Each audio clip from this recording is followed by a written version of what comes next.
fui assim. Mas pelas pessoas da nossa equipe também, na sala de cirurgia, quando eu fui operar, eu vi muita gente conversando. E olha que era uma sala de cirurgia tranquila. E a partir daí eu comecei a perceber, cara, ó, meu paciente chegou na sala de cirurgia, tentar ficar do lado dele, tentar falar pouco ou falar baixo, porque a gente não percebe essas coisas quando a gente está como profissional, né? Pra gente é um dia a dia, né? Comum, né? Exatamente, Tá mas o problema é esse, que você começa a virar rotina aquilo ali e você não percebe que aquilo é a primeira vez do paciente. E o paciente tá lá, ansioso, não sabe o que vai acontecer, com medo de ele não acordar da anestesia. Esses medos todos, assim. E você sabe que ele vai acordar bem. Olá a todos, sejam novamente muito bem-vindos. Aqui é o terceiro episódio do Triuncast. Eu sou o Dr. Thiago, sou médico urologista, host aqui do podcast. E hoje eu tô com o meu amigo Igor, cirurgião plástico pela Escola Paulista de Medicina. Vamos conversar um pouquinho sobre cirurgia plástica, estética e outras coisas da vida, né, Igor? Vamos lá, vamos tentar. Tomara que eu não fale nenhuma besteira aqui. Tu corta. A gente corta. Igão, conta aí pra gente como é que foi essa escolha da cirurgia plástica. Cara, assim, eu morava no interior do Maranhão, né? Quer dizer, eu sou do interior do Maranhão. Então, assim, eu sempre fui bem estudioso, lia bastante, gostava muito de desenhar, eu sempre fui meio espertinho. E aí foi chegando aquela época que você tem que sair do interior para ir pra capital, né? Que cidade que você é do interior do Maranhão? Magalhães de Almeida, mas ninguém conhece. Quantos habitantes tem? Acho que tem 12, 14, por aí, acho que uns 15 mais mil. ou menos, 15 mil habitantes. E aí chega aquela fase que você tem que sair, né? Porque lá, como qualquer interior, não tinha ensino médio, ensino superior e tudo. E aí eu sempre gostei muito dessa coisa da criatividade e tudo. Minha mãe fala que eu abria calango, não sei como chama, aqueles lagartixos. Que lagartixa é calango. Abria calango com lâmina do bisturi. Ela era enfermeira e aí ela pegava e levava... E já operava os calanguinhos. Ela fala, mas eu não lembro, cara. Ela fala até hoje que eu abria uns calanguinhos, a barriga dos calangues, ficava lá, mas eu não lembro disso. Mas enfim, eu sempre fui pra essa parte da criatividade e tudo. E aí, por conta... sei lá, porque eu gostava de estudar. Quando você tá no Maranhão, cara, ainda mais naquela época, que faz muito tempo, mas mudou bastante, você não tinha muita opção, assim, de profissão, né? Então, eu gostava, não era meu sonho, mas primeiro eu quis fazer arquitetura. Meu pai é bem manjado da área, mesmo que ele não tenha feito um estudo convencional. E aí eu falei, eu quero fazer arquitetura. Só que meu pai falou, cara, eu vou fazer arquitetura aqui no interior do Maranhão. Tu vai ver de quê? E Maranhão naquela época, pelo menos no interior e tudo, você tinha que ser médico para se ter alguma perspectiva de ganhar bem, pelo menos. E aí ele, vai ser médico. Vai bem nas escolas, nas provas, estuda muito, gosta de procurar saber das coisas, então vai espertinho, vai, tô precisando do vestibular. E aí eu botei na cabeça, larguei de mão a arquitetura, e aí eu fui fazer... medicina. Prova para medicina, mas foi punk, porque eu passei 4 anos estudando para entrar na faculdade. Naquela época, o Maranhão só tinha 2 faculdades de medicina. Hoje na época que a gente entrou, a dificuldade era entrar na faculdade, né? Não, tá doido. Eu lembro que para eu entrar na faculdade de medicina, eu praticamente... Tu lembra do Sonha Lopes, do livro de biologia? Lembro. Cara, o Sonha Lopes, eu fechava o olho e eu sabia onde que tava o tal da briófita, o parágrafo, eu só não sabia a página de cor, mas eu abri o livro assim, em 3 segundos já sabia onde tava. Eu só passei quando eu fiz isso. Matemática Elementar, que é uma coleçãozinha de matemática pequenininha, não sei se existe até hoje. Cara, foi de cima a baixo, assim, cabo a rabo, Matemática Elementar. E aí eu passei no 4º vestibular, antigamente. E você fez lá no Maranhão? Eu fiz no Maranhão. Toda a faculdade de medicina. E aí a questão, para quem não conhece, né, eu e o Igor fizemos residência de cirurgia geral juntos aqui na Santa Casa. A questão de decidir fazer por uma especialidade cirúrgica foi no meio da faculdade? Como é que foi, assim? Foi mais ou menos no meio da faculdade. Eu gosto de coisa desafiadora. E aí, no comecinho, eu falei, cara, eu vou fazer neurocirurgia. Aí eu olhava aquelas coisas de filme, seriado, neurocirurgião. Eu falei, não, vou fazer neurocirurgia. Só que aí eu passei pela neurocirurgia, eu odiei aquilo. Eu sabia que eu ia ser cirurgião. E aí eu falei, cara, não gostei disso daqui, tem que fazer alguma coisa. E aí veio anatomia, aí eu comecei a me encontrar naquele negócio de musculatura, de nervo, de tudo, gostei. Comecei a desenhar essa parte daí, né, porque facilita o aprendizado. Falei, gosto de desenhar, vou fazer cirurgia plástica. Eu acho que estou no caminho. E aí... Então você entrou na cirurgia geral já sabendo que queria cirurgia plástica? Eu entrei na cirurgia geral, eu encarava a cirurgia geral como trampolim, cara. Tinha apendicite para fazer, não quero não, dá para o Rafael, dá para o Júlio, porque eu não tô afim de aprender a fazer apendicite, não. Eu tava na cirurgia geral para ir para cirurgia plástica, nunca, desde sempre. E como foi a experiência de sair do Maranhão e vir para São Paulo? Você queria vir para São Paulo ou não? Queria. Eu queria vir para São Paulo e eu queria fazer Santa Casa. Que assim, quando a gente começa a estudar, a gente começa a acompanhar fora e tudo isso aqui, e eu sempre via que a Santa Casa era uma escola fodida e que você vai aprender muito, que é muito boa e que tem os melhores cirurgiões, é de lá que sai fulano de tal, que saiu fulano de tal. E eu lembro que quando eu fiz a prova, quando eu me inscrevi nas provas de residência, eu vim fazer, a primeira foi da Santa Casa. E aí eu sabia, tinha muito trauma, né, por conta do pronto-socorro, e aí eu falei, eu tenho que fazer a prova do ATLS. E aí eu liguei assim pra galera que fazia e tudo.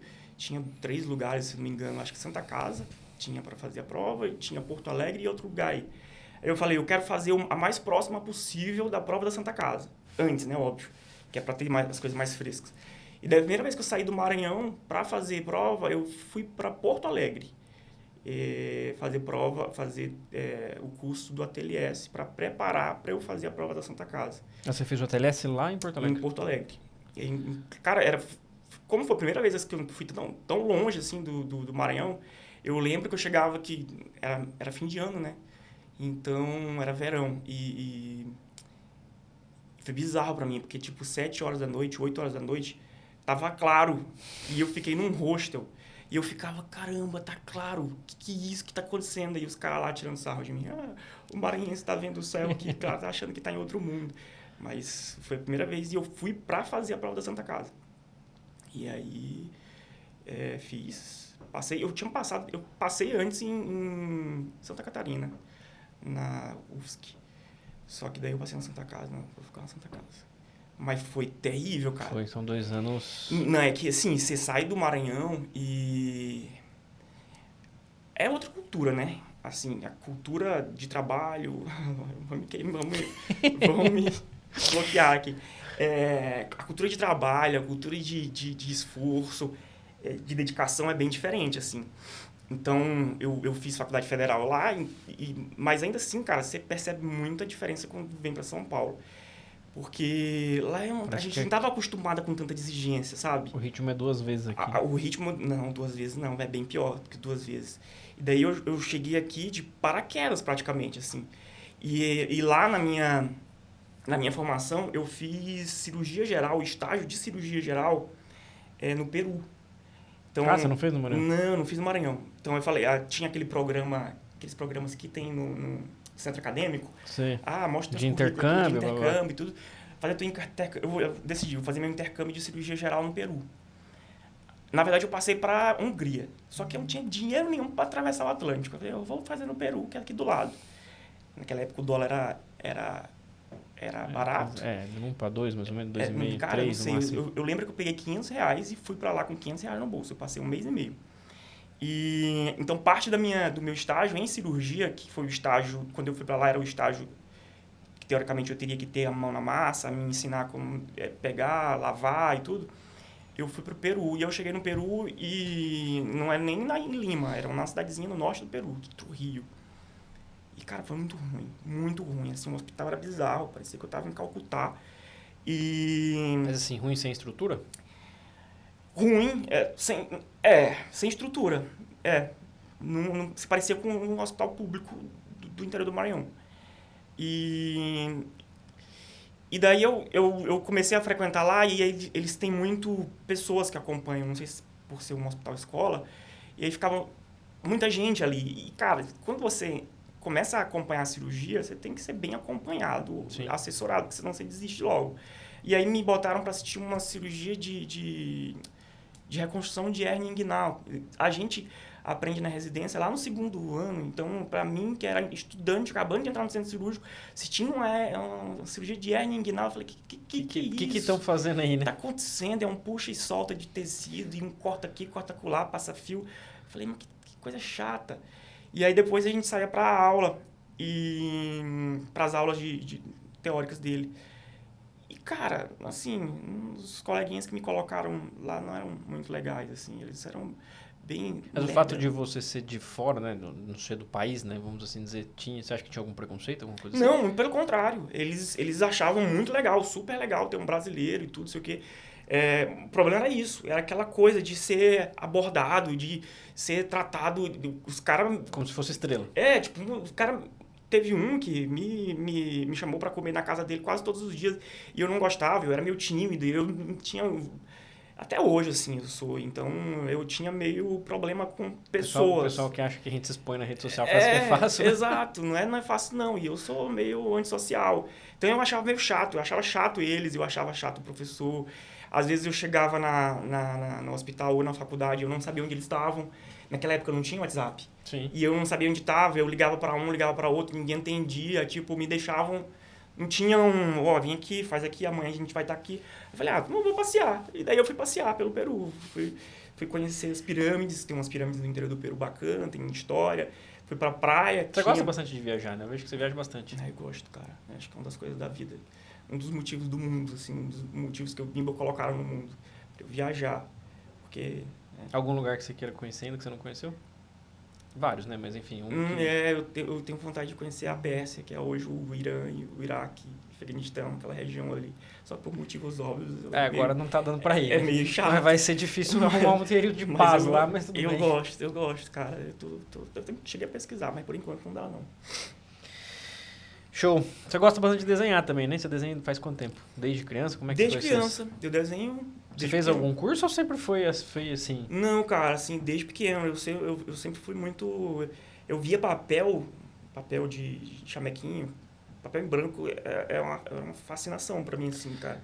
Até hoje, assim, eu olho um papel, assim, dá uma vontade incrível de pegar aquilo dali e rabiscar qualquer coisa. É uma atração inexplicável, assim. E eu desenho desde pequeno mesmo. Mas essa questão de desenhar... Você acha que isso inclinou você a fazer cirurgia plástica ou meio que foi indo pela questão de proximidade, de gosto? Eu acho que foi indo por questão de proximidade, Eu gosto, mas... E como que é o processo, por exemplo? Eu vou desenhar. Você escolhe alguma coisa ou você vai desenhando o que vem na cabeça? Cara, desenho o que vem na cabeça. Antigamente eu fazia muito isso. Inclusive eu era pequeno, eu era uma criança que desenhava muito monstro. Porque eu pego e começava a passar o lápis e ia inventando. Começava de um olho, esse olho parece com um olho de um bicho tal. Aí botava um nariz, no final virava um negócio assim que no começo não estava na minha mente, né? Então eu gostava muito de inventar. E aí a invenção acabava... Vamos ver se a gente consegue colocar um desenho para você assistir. Esses desenhos são mais convencionais, né? Não é desenho de monstro. Sim, isso foi o que você pegou do seu Instagram, né? Que você fez. E eu gosto de pintar também. Por conta da profissão, a gente acaba diminuindo um pouquinho também, né? Eu acho que eu devia ser melhor se eu tentasse... Por exemplo, esse desenho que você está fazendo aí agora, por exemplo, você foi fazendo? Não, isso aí era de uma revista, de uma capa de uma revista.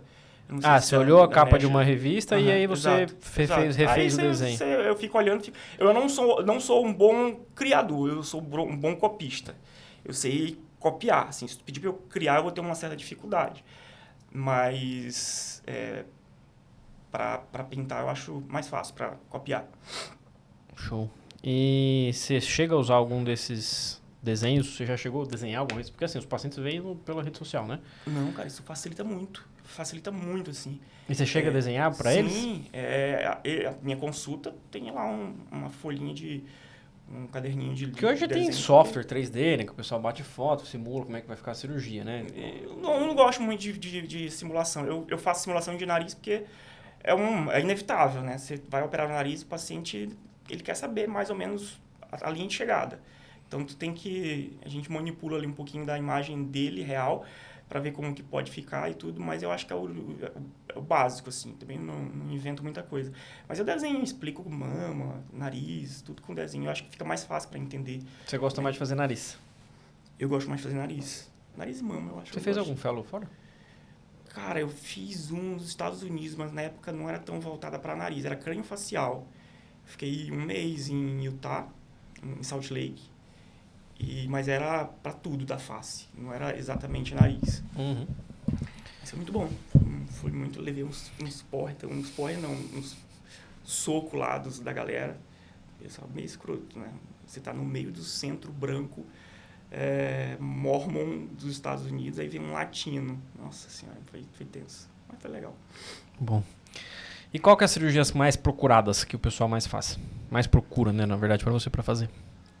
Pra mim acaba filtrando, né? Porque como eu falo muito do assunto, eu acho que querendo ou não acaba vindo mais nariz e vindo mais mama.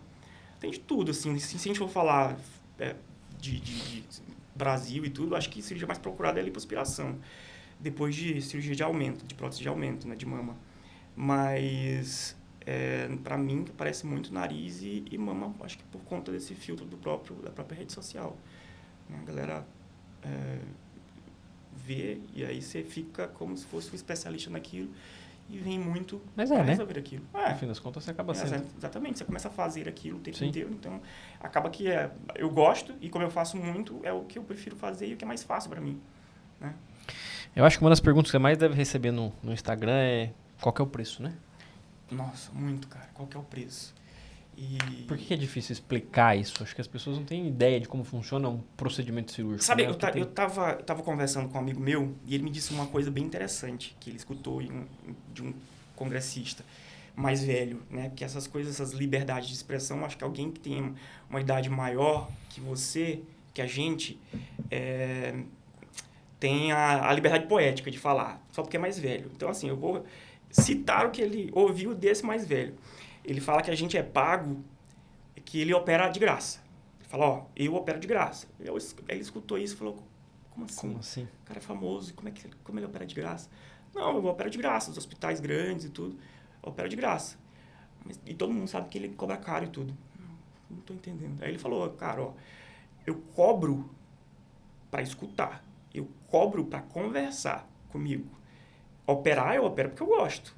Então, o preço que eu estou passando para o paciente é para falar, conversar, entender e lidar com ele num pós-operatório que fique um pouco mais tranquilo.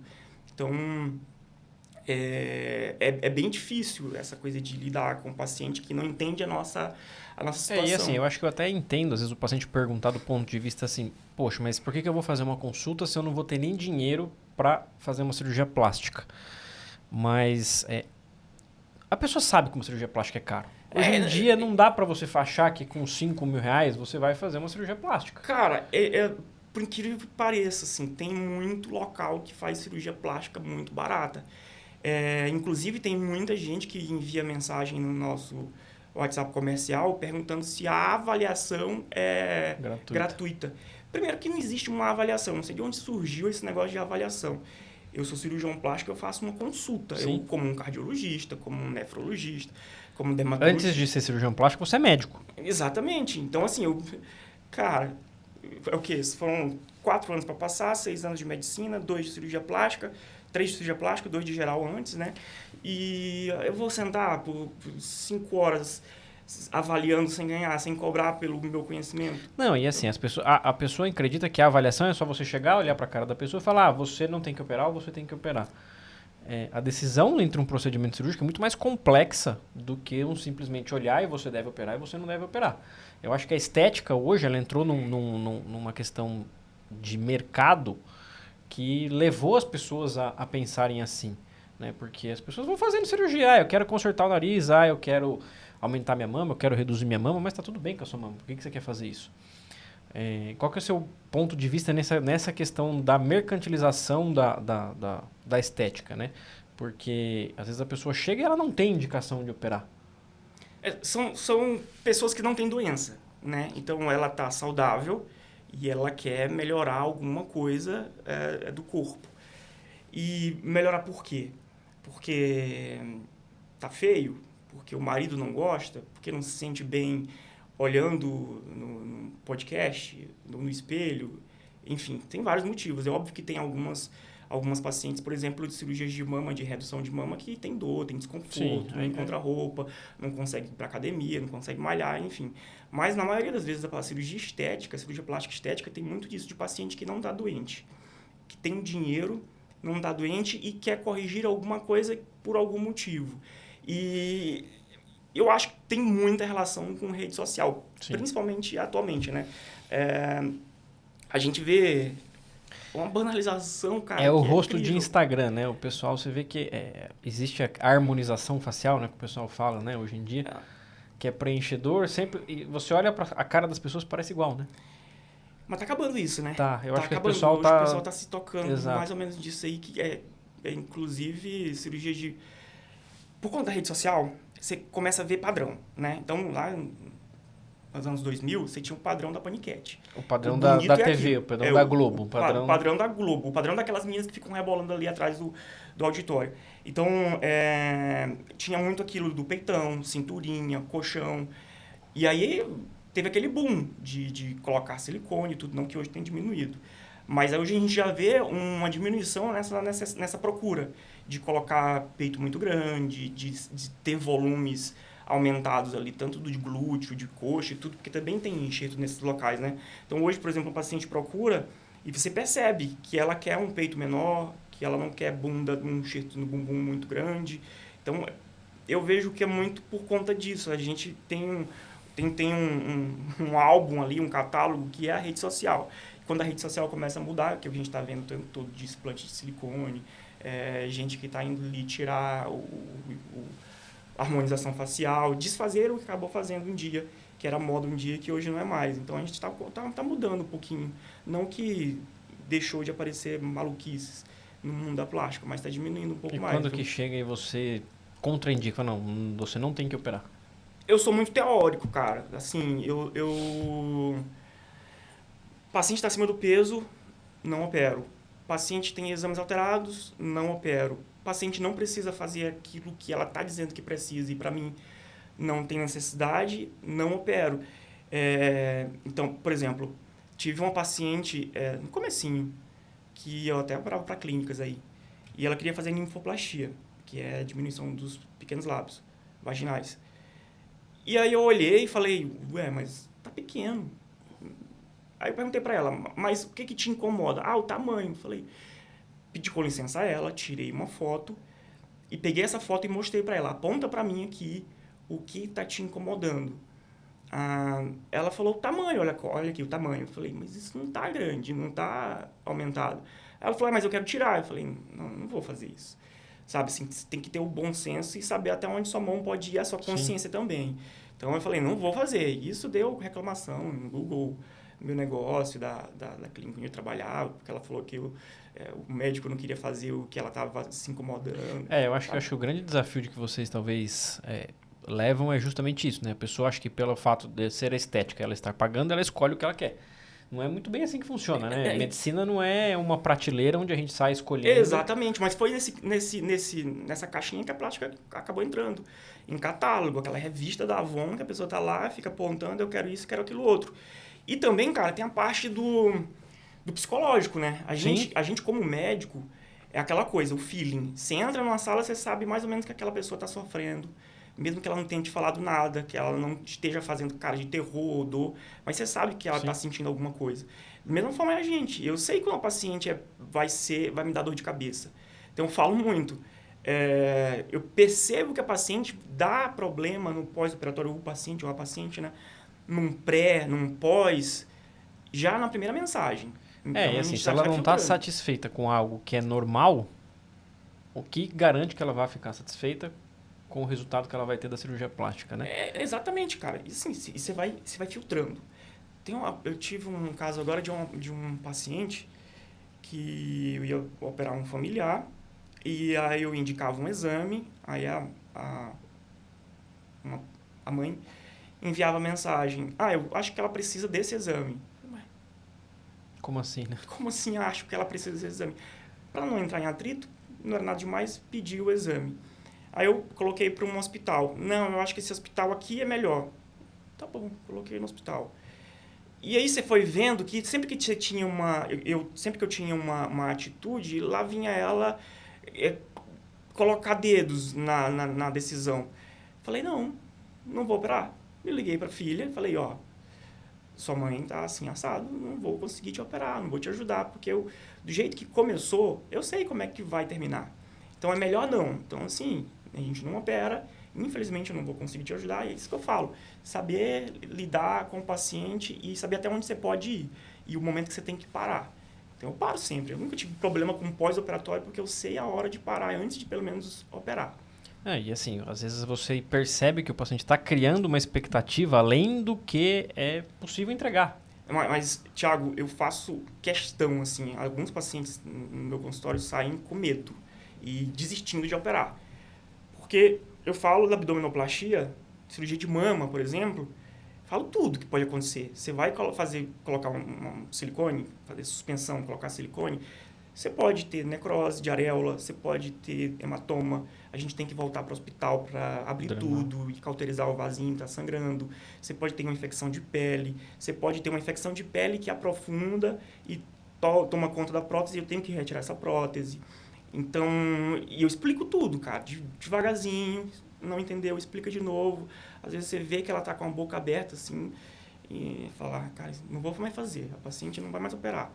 Mas eu acho que tem que fazer, porque quando acontece, eu percebo muito bem isso. Quando acontece, ela fala, doutor, você me avisou, você me explicou, porque tem padrão de anatomias que você percebe que tem um perigo maior, Sim. Uma probabilidade maior, né? Então, é óbvio que você vai direcionando. Paciente com mama muito grande, tem areola muito caída, tem uma probabilidade maior de ter necrose quando você faz a mastopexia. Então, você já pega essa paciente, já explica para ela o que pode acontecer e já prepara ela para caso aconteça, né? E o bom da gente, Thiago, que tem um treinamento decente, é que a gente sabe lidar com tudo, né, cara? Então, aconteceu o problema, eu sei lidar com ele. Sim.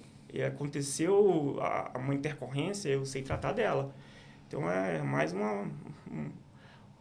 um ponto importante, né, para o pessoal que procura profissional que não tenha o devido treinamento. Eu acho que é aí que está o valor, né? Porque as pessoas às vezes reclamam do preço, mas quem está reclamando do preço não está enxergando o valor que está entregando, né? São coisas completamente diferentes. Como é que você vai explicar tudo isso daí? Você não está lá para vender o procedimento, você está lá para entregar o resultado que a pessoa espera. Se você observa que a expectativa desse resultado... Exatamente. É aí que você tem que chegar e colocar para o paciente e falar, olha, veja bem, não é bem assim, não é o resultado que você está esperando. Exato. E a gente está ali, apesar de ter você está ali para vender a cirurgia. Eu estou ali para tratar. Por mais que não seja uma doença, é um desconforto que ela tem. É uma doença estética, vamos assim dizer, né? Exato. Não é uma coisa que vai... Exato, não é uma doença que leva a pessoa a ter complicações, enfim, que vai ter acometimentos mais graves. Mas é a mesma coisa, por exemplo, pacientes que às vezes chegam aqui querendo cauterizar glândulas de Tyson, né? Glândulas de Tyson são aquelas glândulas... Exato, a questão estética. Só que provavelmente a cicatriz que vai ficar seja até pior do que a própria glândula. Então, assim, é mais trabalhar esse psicológico, a pessoa entender que aquilo é normal, do que cauterizar uma glândula de Tyson. Mas realmente, cara, não faz muito sentido, assim, né? Então... É complicado. E a gente tá ali o tempo inteiro, cara, tem que escutar algumas coisas que a gente não quer fazer. E geralmente eu acabo convencendo, assim, realmente eu não faço, não. Eu falo muito, eu não tô vendendo, não. Isso aqui não é venda de nada. Eu acho que isso que é importante, porque a pessoa que está lá, ela tem que confiar no médico que vai operar ela. Como assim? Você falou de prótese de mama, tem validade prótese, tem que trocar? Como é que funciona? Como é que tá isso aí? Olha, não existe uma validade, assim, eu vou colocar a prótese de mão, daqui a 10 anos você tem que trocar, daqui a 10 anos você tem que substituir. É como se você comprasse um carro. Você não pode dizer que um carro não tem uma validade infinita. O carro ele vai perdendo a validade com o tempo, mas não necessariamente você tem que trocar ele. Né? Então, se ele está bem, está funcionando, está andando, está com as peças boas e não está fazendo barulho, continua com ele. Então, a prótese é a mesma coisa, assim, não tem um limite, não. Você tem que fazer acompanhar. E geralmente esses exames anuais que a mulher faz normalmente acabam vendo alterações na prótese. Se tiver alguma alteração, como contratura, rotação, ruptura, vai ver nesses exames, aí sim você tem que trocar. Se não, está tudo bem, se não tem nenhum desses problemas, pode ir. Eu lembro que saiu uma época, alguma coisa relacionada a prótese de mama e câncer de mama, tem alguma coisa? Tem o linfoma relacionado à prótese de mama, que é muito, muito raro. O mundo coloca cerca de 2 milhões de próteses de mama por ano. Por ano. E tem poucos casos relatados de linfoma anaplásico associado à prótese de mama. Então, sei lá, 500, eu acho, mais ou menos isso. Então, desse rio, mas desse mar... Mas é relacionado à prótese? Está comprovado? Sim, está comprovado que é relacionado à prótese, inclusive o tratamento é retirada da prótese. É um câncer que não é agressivo, né? Ele tem um diagnóstico que é caracterizado por alteração da celularidade do líquido. Às vezes o paciente está com 5, 6 anos de prótese e aí tardiamente já começa a surgir fez um ultrassom ou uma mamografia por algum motivo e viu que tem líquido ali a mais. E aí a gente já desconfia, opa, esse líquido não devia estar aí porque está com muito tempo essa prótese. Aí tira, leva para laboratório, faz o diagnóstico, fez o diagnóstico, retira a prótese, retira a cápsula, que geralmente forma, patológico ou não, e trata. É câncer associado à prótese, mas ele não tem uma agressividade grande, não. E geralmente é curável depois que tira a prótese? Exato. Precisa fazer químio? Não. É bem tranquilo. Fechou. Não precisa ficar com medo disso, não. E você passou por um processo cirúrgico recente aí, né? Quer contar um pouco mais? Falando em câncer, né? Cara, então... Não bebo, não fumo, nunca bebi. Já bebi, mas normalmente como jovem, né? Nunca fumei, pratico exercício físico com certa constância desde os 19 anos, durmo cedo, acordo cedo, não curto festa, droga também não. E aí, um belo dia, amanheci com as minhas pernas meio dormentes aí. E aí eu fiz uma ressonância, que eu achava que era problema de coluna.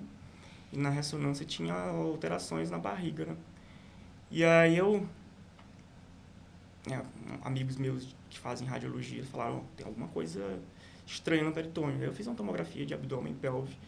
E aí tava tudo mexido, cara. Tinha um monte de nódulo no peritônio. Sabe que a gente é médico. Sim. O que quer dizer nódulo no peritônio? Eu falei, cara, eu tô com metástase. E aí Vou morrer.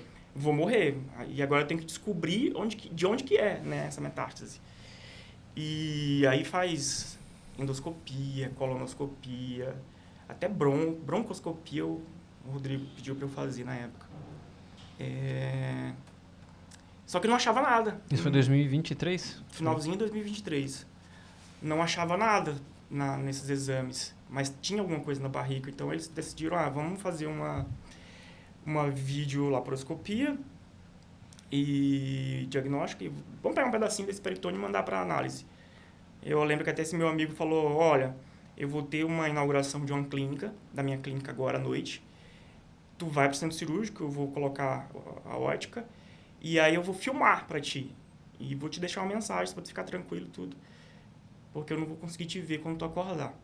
Aí daí eu acordei do procedimento, cadê a mensagem dele? Cadê o vídeo? Mandei mensagem, não respondeu, eu falei, deve estar ocupado com a inauguração e tudo isso aqui. Foi me falar no outro dia, com a cara de choro, meio-dia. Eu já sabia, senão que ele entrou, eu falei, lascou. Deu ruim.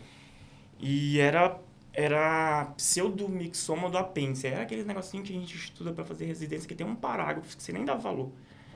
E aí...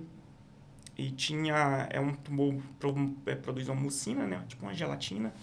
E daí ele estava ali no apêndice, produzindo gelatina, com muito tempo, indolor. E aí disseminou pela barriga inteira, né? E ele meio que gruda. É um grudinho que fica no peritônio. E aí tive que fazer a cirurgia, mas foi uma cirurgia gigante. Você operou 2 vezes, né? Aí a primeira vez eu tirei esse peritônio, né? Que é essa camada que reveste a parte interna da barriga. Jogou um líquido quente lá dentro, que eles chamam de quimioterapia hipertérmica, que é um quimioterápico em alta temperatura. Ele fica rodando ali uns 40 minutos, dependendo do seu corpo aguenta ou não. Ele tirou também na época o cólon ascendente e uma parte do transverso. Tirou a gordura que a gente chama de epíplon, né? Que recobre todos os órgãos, porque também tinha muito tumor nele. E daí fechou. continuei acompanhando e tudo, trimestralmente, bem chato a recuperação, chata. E daí, em maio de 2024, nesses acompanhamentos, eu operei em dezembro de 2023. Dezembro, janeiro, fevereiro, março, abril e maio. Em maio, eles viram, tem uma coisinha aqui. Provavelmente foi célula pequena, que foi deixada na primeira cirurgia, que cresceu nesse meio do tempo. E aí voltei para cirurgia em setembro. Aí fiz exatamente a mesma cirurgia. Não peritonectomia, porque a peritônio já tinha tirado. Mas abri de novo, de cima a baixo, do processo tifoide até o pubis. Revisou tudo que ele tinha visto na primeira vez, para ver se não tinha coisa nova em outros locais. Tirou a vesícula, tirou o baço, tirou a gordura que recobre ali o estômago, pelou o estômago, então de gordura visceral eu tô zerado. Fizeram a bioimpedância, Fizeram a bioimpedância, tô ótimo, assim, super saudável pro lado de dentro. E fiz a quimioterapia hipertérmica de novo, com um quimioterápico que nem tem aqui, veio da Suíça, que a gente comprou de lá. E tô acompanhando o tempo inteiro. E o que é essa experiência do lado de lá, como paciente? Cara, enfim, é incrível. É incrível, assim. Mudou muita coisa. Eu lembro que no pré-operatório, porque eu internei na primeira cirurgia, eu internei mais ou menos uma semana, 10 dias antes do procedimento cirúrgico. 10 dias antes? Mas pra quê? Eu internei para fazer o diagnóstico. Ah, tá. Aí eu fiz o diagnóstico e já falou, vai ter que fazer a cirurgia semana que vem. Só que para fazer a cirurgia, tinha que fazer alguns pré-operatórios. Eco, passar catéter.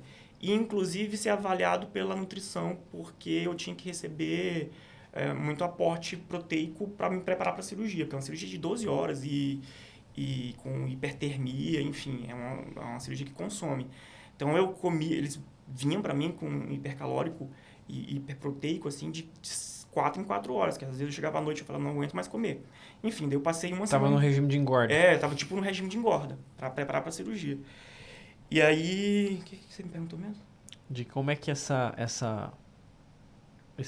experiência do lado de lá mudou sua visão como médico? E daí eu passei uma semana internado, né? E, cara, eu vi muita coisa assim que eu falei, cara, eu vou ter que mudar isso aqui, não vou poder fazer isso. Atrapalhar paciente muito cedo. Eu gosto de chegar no hospital, eu vou dar atrapalhar, alta. você diz, entrar no quarto. Chegar no quarto muito cedo, assim. Eu como médico, eu tenho ainda, cara, mas eu era pior. Eu chegava, assim, às vezes, 6 horas da manhã, antes das 6 da manhã, para dar alta pro paciente, porque eu acordo muito cedo. Eu fico em casa aqui, vou pro hospital dar alta pro paciente que eu operei ontem. E aí eu parei, tô indo um pouquinho mais tarde. Uma vez, nesse hospital, no pré-operatório... Isso é meio... Tem paciente que às vezes você chega e ele já tá acordado, né? Também. A maioria das vezes eles estão acordados, mas tem uma boa parte que estão dormindo no hospital, pelo amor de Deus. Né? Tem uma boa parte que dorme ainda. E teve uma vez, quando eu tava preparando, eu fui fazer um ecocardio. E aí você vai de maquinha, deitado, tudo, sei o que, fiz no andar superior de onde eu tava internado. E eu cheguei lá, cara, o ultrassonografista, a enfermeira me colocou na maca, me empurrou assim pra dentro. O ultrassonografista tava aqui digitando no computador, ele ficou. Aí ela me pôs aqui atrás dele na maca, onde ele fica fazendo ultrassom. Deitei, ele só se virou assim em cadeira, pediu pra eu virar uma barriga um pouco pra cá, começou a passar, falou, cara, em momento nenhum momento ele falou um oi, ele perguntou meu nome. Bom dia, boa tarde, boa noite, tudo nada. Acabou, ele virou de novo a cadeirinha dele, giratória, começou a digitar, perguntei pra enfermeira se eu podia ir e tudo, ela falou, pode esperar aqui no corredor que eu já te levo lá de novo, tudo isso aqui. Eu falei, cara, como assim? Eu juro que no dia eu fiquei com a vontade. E aí, o que eu percebia? Isso acontecia o tempo todo, tá? Eu rodando o hospital pra cima e pra baixo, fazendo exames. Na hora que eles sabiam que eu era médico, assim... Melhorava. Água pro vinho, sabe? Eu falei, mas por quê, cara? Só porque eu sou médico precisa... Sabe? E assim eu comecei a perceber, cara, a gente tem que... Não por mim, porque eu nunca fui assim, mas pelas pessoas da nossa equipe também. Na sala de cirurgia, quando eu fui operar, eu vi muita gente conversando. E olha que era uma sala de cirurgia tranquila. E a partir daí eu comecei a perceber, cara, meu paciente chegou na sala de cirurgia, tentar ficar do lado dele, tentar falar pouco ou falar baixo, Porque a gente não percebe essas coisas quando a gente está como profissional, né? Pra gente é um dia a dia, né? Comum, né? Exatamente, mas o problema é esse, que você O- começa a virar rotina aquilo dali e você não percebe que aquilo E o é a paciente primeira tá, vez do exato, paciente. e o paciente tá lá, ansioso, Aham, não exatamente. sabe o que vai acontecer, com medo de ele não acordar da anestesia. Não, esses medos todos, assim. E você sabe que ele vai acordar bem, Sim. você sabe que a cirurgia vai ser tranquila, porque a cirurgia é tranquila e tudo, mas o paciente não sabe, é a primeira vez dele. Então eu como médico, paciente, eu sabia disso tudo. Eu sabia que eles estão acostumados, eu sabia que eles iam colocar uma música para eles escutarem tudo, mas eu tava ali sabendo disso tudo e eu ainda tava incomodado, entendeu? Imagina quem não compreende essas coisas, quem não tá acostumado com isso tudo. Então eu comecei a me pegar nessas coisas e me tratar. E voltando à questão, quando a gente fala do valor, né? Eu acho que as pessoas precisam entender que por trás do valor, além do seu valor, vou ter que pagar o hospital, as pessoas não têm ideia do nível, do que precisa acontecer para uma cirurgia acontecer, né? Do nível de segurança do protocolo, né? Porque se você parar para pensar, há, 50 anos atrás, o nível de segurança era um, hoje é outro. Tem muito isso As de coisas anestesia, né? evoluíram. Então, assim... E elas evoluíram porque, infelizmente, ocorreram fatalidades. Uhum, E como em todas as áreas, como né? em todas as áreas. Vai acontecendo, você chega, olha e corrige. Uhum. Então, esse processo, né, de você oferecer essa segurança, de ter todo um protocolo do equipamento de anestesia ser o melhor possível, do anestesista ser o melhor possível, do cirurgião ser o melhor possível, dos materiais que você está utilizando ali, porque você sabe, tem fio de sutura que é de um jeito e tem fio de sutura que é de outro. Sim. Eu lembro na minha época que a gente dava plantão de cirurgia geral que você ia dar o ponto, o fio não passava na pele, você precisava fazer... Fazer um força. Né? Não, mudou, cara. E eu falo, o paciente hoje ele tem um medo incrível de anestesia. Sim, então, eu acho que o medo maior... Eles não têm medo da cirurgia, eles têm medo da anestesia. Não, vai fazer uma cirurgia tripla, assim, mama, lipoescultura, abdômen. Às vezes eles até pedem pra fazer uma rinoplastia junto. Mas na hora que você fala da anestesia, eles pulam assim, anestesia geral, como assim? Eu vou ficar entubado? Eu falei, E aí já fica aquela coisa. Mas eu acho que isso é por conta da cultura do que era anestesia geral antes, né? Medicações inapropriadas ou medicações antigas que não tinham evoluído ainda o suficiente. A gente não tinha Hoje, antigamente a não existe mais monitorização que a gente tem hoje numa cirurgia geral, numa anestesia geral. Tem equipamento de anestesia, depois, enfim, a anestesia até pode falar melhor que a gente com isso, né? Mas ele sabe a hora que o paciente vai acordar, antes do paciente acordar. Exatamente, sabe que o paciente está querendo acordar antes dele querer acordar. Exato. Então, é caro. E eu falo outra coisa, Thiago, assim, essa precificação. Tem coisas que a gente não consegue passar valor. Tipo, eu vou te dar esse valor tá aumentado por conta disso. Eu não consigo falar isso. Eu não que eu não consigo porque eu não quero ou porque é difícil, mas é que eu não consigo demonstrar. Por exemplo, no meu pós-operatório, o meu paciente fica com o meu celular pessoal. Telefone. O meu telefone pessoal. E não é um telefone para atendimento. É o meu telefone que a minha mãe me liga, meu irmão me fala, que estou nos meus grupos da família, e o paciente pode me ligar a qualquer momento. Eu não tenho essa de todo final de semana, não vou atender, não vou responder. É óbvio, eu não atendo quando eu estou dormindo, porque aí eu não tenho como saber. Sim. Eu deixo o telefone no silencioso. Isso quando eu não opero um paciente grave, uma paciente que tem uma cirurgia complexa que pode se agravar. Então, eu fiz uma tripla, eu deixo o telefone do lado da cama, mas ele fica no viva voz, não, no modo não silencioso. Sim. Mas e isso você não vê hoje com muita facilidade, cara. A minha secretária, inclusive, ela falou que na época ela fez com um cirurgião plástico que é bem famoso aqui em Santos, que no pós-operatório dela, quem via o curativo era a enfermeira do curativo. Então, ela não viu ele no pós-operatório. Falei, gente, mas como assim? Não, eu não vi. No pós-operatório, eu ia trocar o curativo com a enfermeira. Ele estava lá no consultório atendendo outros. Ela me atendia, estava tudo bem. Eu saí, não vi mais ele. Cara, não tem isso. Então, mas por que que... É tudo isso, cara. São coisas que o paciente não vê, mas que... Mas são detalhes que importam. Exatamente. Essa é a grande questão. Porque se tem alguma complicação, a primeira pessoa que tem que ficar sabendo é o cirurgião. Exatamente. Não o médico do pronto-socorro te ligar. É óbvio que a gente é ser humano e muitas vezes não dá para ficar 24 horas disponível, né? Você tem sua vida pessoal, exatamente. Enfim. Então as pessoas precisam entender. E como é que é essa questão? Os pacientes ligam muito? Como é que é? Ligam, cara. Mas assim, eu não me incomodo. Inclusive, eu até peço que eles me liguem, assim. Às vezes o paciente não liga, tá com 3 dias. Eu falei, cara, que aconteceu alguma coisa.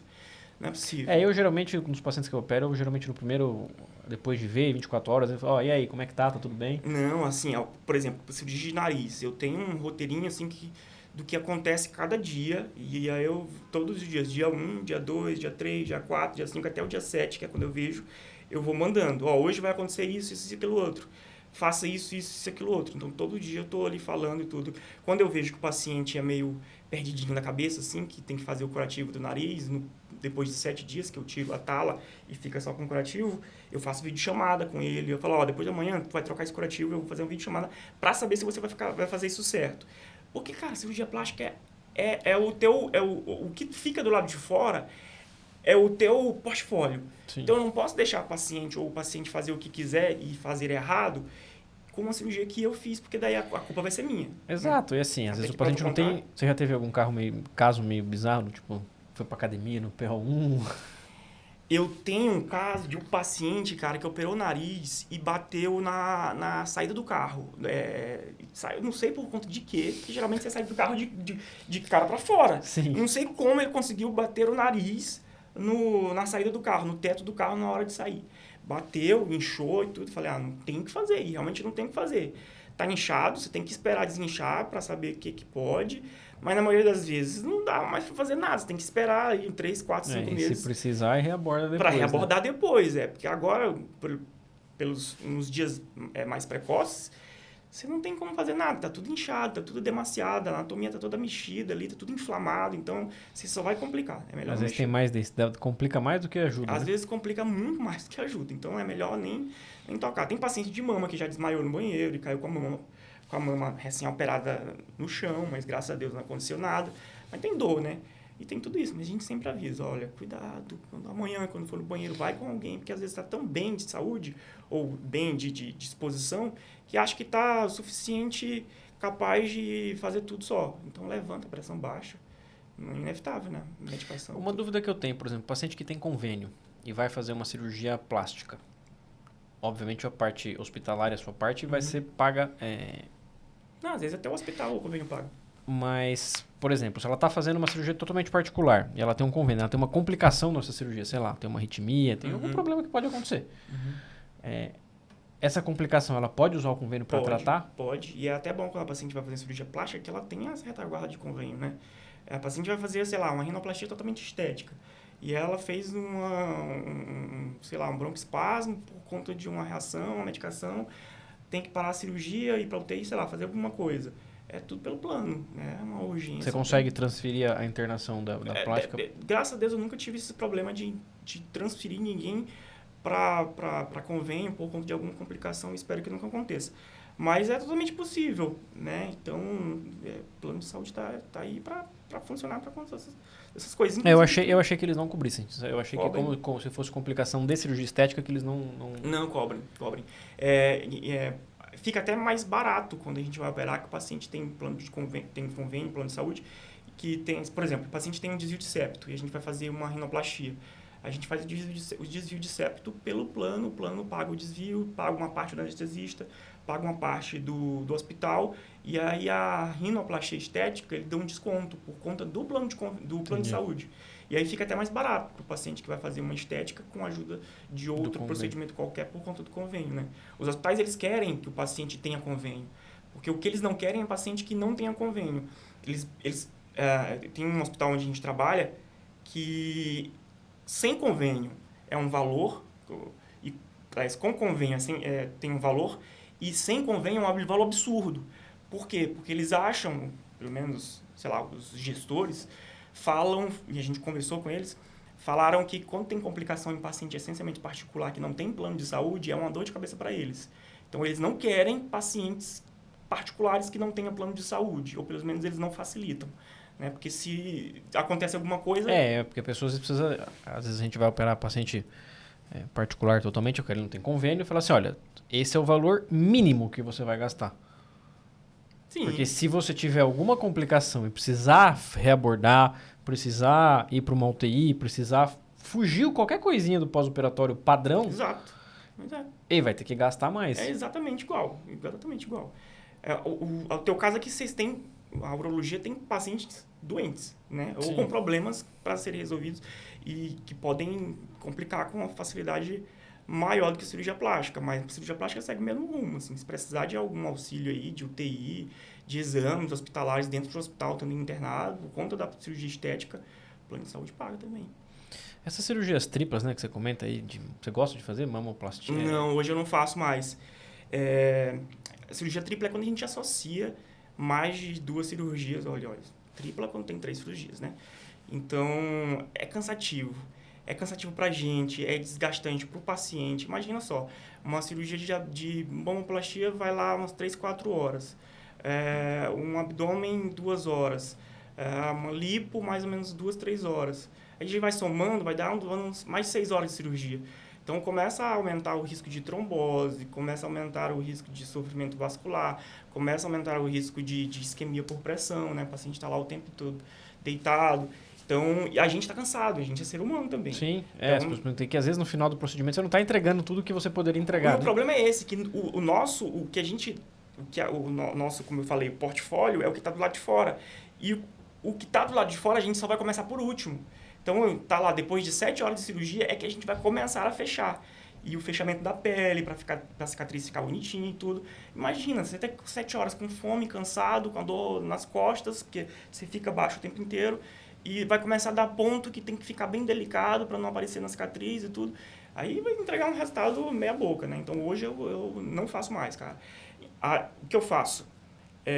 Eu posso até fazer uma tripla, mas uma tripla que uma delas aí não seja um volume, por exemplo, uma lipo pequena no abdômen para que ele fique mais com um contorninho melhor e tudo, não necessariamente uma lipo que eu vou ter que virar a paciente, fazer enxerto e tudo. Se for pequeno, então eu não passo de 6 horas, eu tento não passar as minhas cirurgias de 6 horas, combinadas ou não, porque a cirurgia de nariz também demora um pouquinho, mas passou de 6 horas já começa a cancelar. Quanto tempo dura uma cirurgia de nariz, mais ou menos?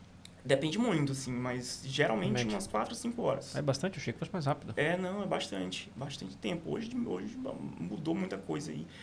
Inclusive, acho que tem que mudar até a ótica dos hospitais, né? Quando você vai pegar um pacote de cirurgia, para fazer cirurgia de nariz, eles dão ali 3 horas. Disponibilidade de 3 horas de sala. E você tem que comprar horas a mais na sala para poder pegar as 4, 5 horas. Mas isso vem de antes, assim. As técnicas antes eram um pouquinho mais rudimentares e precisavam de menos tempo. O que mudou? Tem muita coisa que hoje a gente faz que antigamente não fazia. E a gente vê muito isso nos congressos onde vão as pessoas mais velhas, os profissionais mais velhos, e pelos resultados. Hoje a gente tem um resultado mais fino, mais delicado. Não sei se por conta da mudança da sociedade também. Tem uma ponta de nariz que eles exigem que esteja um pouquinho mais arrebitada, um pouquinho mais fininha. Isso aí a gente consegue fazendo estruturação, que é uma técnica mais nova, que é bem diferente da antiga. Antigamente, levantava o nariz, fazia a incisão na columela, e ali tentavam fazer a reconstrução e dar forma para o nariz dando pontos. Tinha um negócio de fratura. Tem fratura? Tem fratura. A fratura continua, né? A fratura não deixou de existir, mas a fratura hoje é bem controladinha. Antigamente era com martelinho, cinzel, que nem mesmo carpinteiro lá. E aí fazia uma linha de fratura. Às vezes essa linha de fratura ia para tudo quanto era lado, como se fosse um raio, e a gente não tinha muito controle desse bate-bate. Hoje a gente já consegue ter um controlinho por conta das técnicas e dos materiais que a gente tem.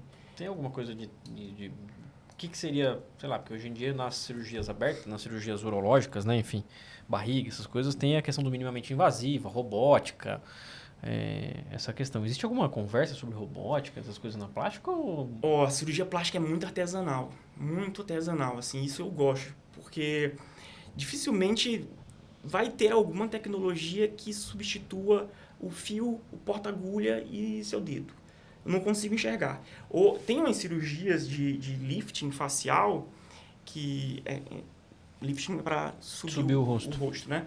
Então, você faz umas incisões aqui no couro cabeludo, entra com uma câmera, como se fosse uma câmera de vídeo abdominal, e aí por dentro vai até aqui, descola tudo, faz o levantamento da musculatura, da poneurose, tudo por dentro. Tá, mas eu acho que é bem limitado para isso daí, cara. Não vejo... Tem também a Mila, né? Que é uma técnica de abdominoplastia que, na verdade, eles tratam os retos abdominais como um cirurgião geral, um gastro. Fazem por vídeo, né? Aproximam os retos por vídeo e faz abdominoplastia. Então, eles chamam de Mila. Mas eu não vejo onde mais uma tecnologia possa entrar aí, cara. Cirurgia assistida por robô, essas coisas. Na cirurgia plástica, eu não vejo. Porque dentro da cavidade o espaço acaba sendo limitante, né? Então, acho que, eu não sei, na mama, quando vocês fazem aquelas coisas, ali o vídeo não ajudaria? Não, porque é tudo aberto, né? Não tem como você fazer o descolamento. Até existe, mas é bem desnecessário, sabe? Tipo, não vejo tem uma vantagem, você vai acrescentar um custo sem uma vantagem exata. Exatamente. Sem um benefício claro. É bem tranquilo, bem rápido, bem fácil de fazer, sem muita perfumaria, entendeu? Então, eu acho que não vejo vantagem. Mas tem, Thiago, se você for ver, hoje tem quem invente uma técnica por vídeo para colocar uma prótese, tem quem... Enfim, e a tal da Lipo HD, o que é isso? O pessoal fala. Eu era mais reticente com esses assuntos de Lipo HD, eu não gosto. Pra falar a verdade, eu não gosto. Eu acho... na verdade, são coisas que a gente não devia falar, mas eu não gosto da pessoa preguiçosa, porque assim, cara. eu acho que o grande problema é as pessoas começam a querer, porque hoje no marketing, né, a pessoa quer dar nome pra tudo, né? A minha técnica XYZ... Nossa Senhora. A técnica que eu desenvolvi. Na verdade, as pessoas precisam entender que para você desenvolver uma técnica, você precisa fazer um estudo. Esse estudo você precisa ser aprovado. Se você vai desenvolver uma técnica, você não pode cobrar, porque é experimental. E hoje nem existe mais isso, Thiago. Exato. Hoje não existe, eu vou inventar uma técnica. Cara, no século XXI, a gente está entrando daqui a um pouquinho no século XXII, não existe mais essa de técnica nova, cara. Todo mundo que for fazer uma técnica e dizer que é nova, isso já existia. Estão dando nome para uma coisa que já fazia. É só estratégia de marketing para tentar vender. Estratégia de marketing, cara. Já vi muito. Na cirurgia plástica tem muita estratégia. Eles falam hoje de uma técnica da recuperação 24 horas. Isso já existe há muito tempo. Silicone interno. Existe há muito tempo. Então, existe... Eles pegam coisas que vão parando, alguém muda algum pontinho XYZ legal, e dá o nome. É até legal fazer. A cirurgia da mama com cicatriz em L. É legal fazer. Tem paciente que não quer aquela cicatriz aqui no meio do decote. Mas isso é tratado hoje como se fosse uma coisa nova. Não, porque eu fui na Europa, eu fiz um curso, porque fui aqui no sul do Brasil e tudo. Ótimo, você faz, é legal. Mas não venha com essa história de que é uma nova técnica incrível, que vai melhorar e tudo. É coisa de antigamente, assim. Só não faziam tanto, né? Só te interrompendo, tinha uma chefe, cara, que ela fazia cirurgia de face. Faz cirurgia de face. E cirurgia de face... Tá lá, faz a incisão, levanta a pele, puxa a musculatura, os MAS, que é a aponeurose da face. E beleza. Ela inventou um nome para ela que o que é a diferença dessa técnica? É que você coloca o dedo e você pega a gordurinha que está aqui e reposiciona ela com a ponta do dedo. E isso, ela deu o nome de uma técnica dela. Porque ela pegou a ponta do dedo e reposicionou a gordura num outro local. Eu falei, mas como assim? E quer dizer, então, se eu der um ponto diferente num local que ninguém nunca deu, eu vou dar... Exato, e assim, toda cirurgia não são exatamente iguais. Você Exato, muda alguma coisinha ou outra, você vai adaptando. Exatamente. Você sabe onde começa e você tem uma noção de onde vai acabar, mas o meio tempo ali... Exato, os passos, eles são muito próximos ou parecidos em todo o procedimento. Eu vou tirar uma próstata por robô, você abre, acessa, abaixa, enfim. Tem todo o processo até você tirar a próstata. Mas não é exatamente igual para todo mundo. Exato. E aí, imagina, cada meio tempo que você se utiliza e se faz uma coisa que seu colega não fez e você não viu em outro canto, que você vai dar o nome, ou pelo menos você até viu, mas ninguém nunca deu, nunca nem chamou de nada. Aí você vai lá e não, isso aqui é meu. Eu dei o nome. Falou, quem nunca pegou uma gordurinha aqui e colocou no outro local com a ponta do dedo? Mas ela foi esperta, colocou o nome dela. E é aquela coisa que muitas vezes a gente fala, né? Tá tratando a consciência do cirurgião. E o ego também. Exato. O cirurgião plástico gosta de um ego dele. E essas tecnologias novas que vêm aí, né? De ultrassom microfocado, laser, você costuma fazer no intraoperatório, não? Não costumo fazer. Já tentei arrumar alguma coisa para fazer, para associar, já que tá lá anestesiado e tudo, mas eu não realmente... primeiro que eu tenho medo de fazer qualquer coisa no nariz. Depois que eu opero, o nariz está lá, né, jogou de cima, podia fazer um peeling, tudo, sei o quê. tenho medo. Eu sou muito cauteloso com essas coisas. Eu tenho medo, sei lá, de dar uma necrose, de aparecer no Fantástico. Eu falo para meus pacientes, ó, não vamos fazer isso não, pelo amor de Deus, porque eu não quero aparecer no Fantástico. Então, assim, eu evito o máximo possível de ultrapassar a linha de chegada, assim. Eu vou até a linha, chego assim na chegada, assim, já meio desconfiado. Chegou, parei. Não tento. E você faz preenchimento no consultório, alguma coisa assim? Como eu parei de fazer. Eu faço o básico, assim, de lábio, porque é mais tranquilo e tudo. Mas eu sempre falo, eu tenho que fazer primeiro o que eu gosto e o que eu sei. Eu não posso fazer o que eu gosto, mas eu não sei. E preenchimento é uma coisa que eu vi que eu comecei a ter muito desconforto com os resultados. Não que eu tive nenhum tipo de erro grave e tudo, mas eu olhava assim, não gostei desses resultados, e aí quando eu começo a não gostar dos resultados, eu começo a parar de fazer. Então, por exemplo, preenchimento de órbita, de pálpebra, para olheira.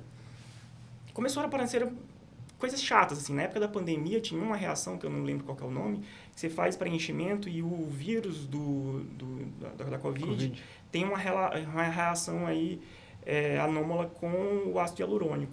E aí ficavam bolhas, assim. É aquele ETIP, não é? Que o pessoal fala? É ETIP, exatamente. A Nara trata bastante isso daí. Exato. E, cara, eles tiram bastante com guiado. Ela tira bastante aqui com o guiado com ultrassom. Pois é, e eu tive muito problema disso. Eu falei, não quer saber? E, ok, a Nara faz e ela trata. Entendeu? Mas eu não sabia tratar. Eu não sei usar um ultrassom e guiar para fazer. Já que eu não sei tratar, eu não faço. Melhor não fazer, exatamente. Aí eu não faço hoje esse tipo de procedimento. Mas tem familiar e tudo, amigo. Aí eu vou lá e faço. Tô te contando o que pode acontecer. Você não vai me processar, eu não vou aparecer no Fantástico, tudo bem, eu faço. Pode acontecer isso aí, tá ciente. Exatamente. Eu acho que todo procedimento cirúrgico a gente precisa esclarecer, né? É igual você vender uma cirurgia de próstata e falar, não, você não vai ficar impotente, você não vai ficar incontinente. Cara, mentira. Uhum. Pode ser, a taxa é baixa? 1% é baixa, mas pro cara que tem o problema, não é 1%, é 100%, né? É uma dor de cabeça, né? Imagina só, você com essa dor de cabeça aí, você nem contou nada, você nem deu Não, você tem que falar antes e botar o medo, colocar o pezinho no chão para que ele tenha consciência do que está fazendo e noção, né? De que pode acontecer ou não. Tá preparado. Show, Igor. Você quer falar mais alguma coisa? Acho que isso, cara. Conversamos bastante. Conversamos bem. Vende seu peixe, onde os pessoal pode te encontrar, pode... Eu tinha um canal de YouTube que não está sendo muito movimentado, então eu não prefiro nem dar o... Vamos movimentar esse canal aí. Não, cara, tá muito feio, assim, tem uns vídeos lá antigos que eu fico, gente, eu falei isso, olha só, tipo de filmagem. Mas os meus vídeos, é que o canal aqui o pessoal não conhece, ele não tem os meus antigos. Se entrar no meu canal do YouTube mesmo, os meus vídeos antigos, tá tudo lá. Tá tudo lá? Tá tudo lá. Eu não consigo, cara. Você tem que ver a primeira... Não, o meu tá... pra você ver a evolução. Os meus estão lá, mas eu não consigo ver, cara, eu fico, gente...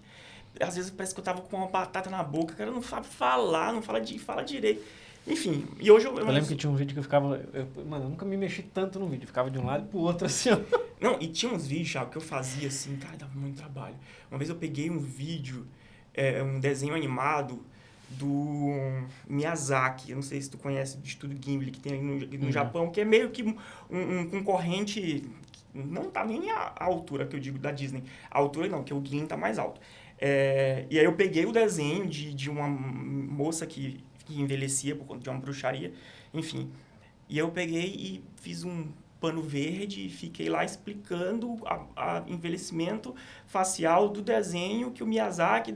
Falei, olha, o que tinha que fazer, criatura? Vai procurar fazer outra coisa. Pô, mas tem um vídeo seu que eu vi que a gente mostrou o seu desenhando, né? Tem uns que você faz de desenho de anatomia que é bem bacana, cara. Antigamente eu fazia. Eu tenho muito desenho. Eu até guardo eles até hoje, mas dava um trabalho. Ficava com uma plataforma de celular gravando assim, tipo, uma semana inteira. Aí eu deixava lá parado. Você não fazia de uma vez? Não, ficava parado na mesa. Você ia fazendo aos pouquinhos? Eu fazia aos poucos e eu fazia no mesmo horário do dia. Pra pegar a luz? Pra pegar a luz, porque se começasse a alterar... Como é time-lapse, se tem uma extensão de tempo muito grande, você começa a ver a alteração da iluminação ao redor. Então, eu deixava montado na mesa por uma semana, um tripé grande, com um negocinho que ficava assim, e falava, ó, não toquem nesse desenho. Para uma menina que fazia faxina, não toca nessa cartolina, não mexe nisso daqui. Então, todo dia eu ia lá, no mesmo horário do dia. Imagina, deve dar um trabalho do cão. Nossa senhora, dava um trabalho. Mas, enfim, hoje eu fico só mesmo no Instagram, cara. Então, só... Qual que é o seu Instagram? Pode falar aí. Peraí. Arroba? tô vendo se tem um ponto. Acho que é DR. Eu vou deixar na Igor descrição, pode deixar. DR Igor Tobias ou DR. Igor Tobias. Eu acho que tem ponto. Se eu não me engano, tem ponto. Tá atendendo aqui em São Paulo?